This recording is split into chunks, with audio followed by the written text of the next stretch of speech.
Hey guys, I'm Kat with Lucid Implications, and today I want to talk to you about procrastination.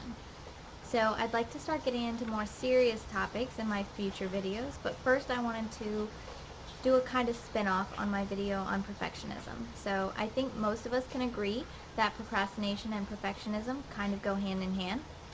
And even if perfectionism isn't your reason for procrastination, then these tips should help you either way. So first, take small steps and set attainable goals for anything that you might be tempted to put off. And then focus only on your next step, not on the entire project. It's very easy to get overwhelmed, and a task can seem insurmountable if you look at it all at once, especially a big task. So just focus only on that next step. And then once you reach that, you can focus on your next step. Next, set deadlines. It's very easy to say, I'll do it. I'll do it tomorrow. I'll do it next week. The problem with that is that it's just as easy to say, I'll do it next week, or I'll do it tomorrow once that day comes. So a good deadline gives you room to plan, gives you room to take these steps, but constricts you enough to motivate you to get started. Next, allow yourself to enjoy small victories. It's very easy to say, I'm not happy until this entire goal is set and entire goal is reached.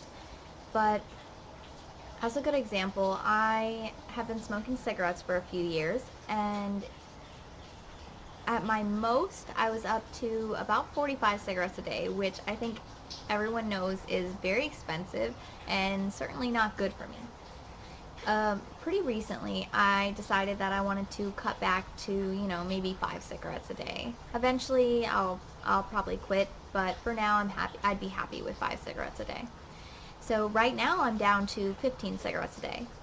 I know that if I hadn't allowed myself to enjoy each step, when I was below 2 packs, when I was below a pack and a half, when I was below a pack, or at a pack, and if I hadn't allowed myself to enjoy these small victories, I know that I would have been demotivated. I would have felt like, God, I'm never going to reach this goal. I'm such a loser. But now I'm happy with where I'm at, even though I know that I need to keep going. I have a friend who is pretty opposite of this. He sets enormous goals for himself, and if he doesn't reach them by the time that he decides is ideal, he will beat himself up severely to the point where he pretty much hates himself. And although I've seen him reach goals before, many times he'll be almost there and give up because he feels like, yeah, I didn't do it. I didn't finish. And he doesn't allow himself to enjoy each step along the way. Even with my smoking, he said to me somewhere along during this journey, he said, I'll be impressed when you completely quit.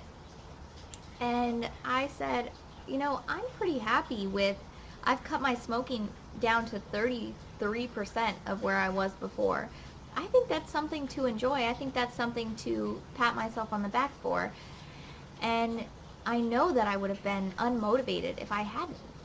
So the last step is just do it. There are so many reasons to put things off. There will always be a reason. Today's not perfect. I've had a bad week. I'm tired. There are always reasons, and I'm sure you can think of a million more. But eventually, especially if it's something that's important to you, you have to just start. You have to just do it. And many times, when you start that ball rolling, you'll realize that you have a lot more motivation than you realized. So that's it, and thank you guys. Please like and subscribe, and I will see you next time.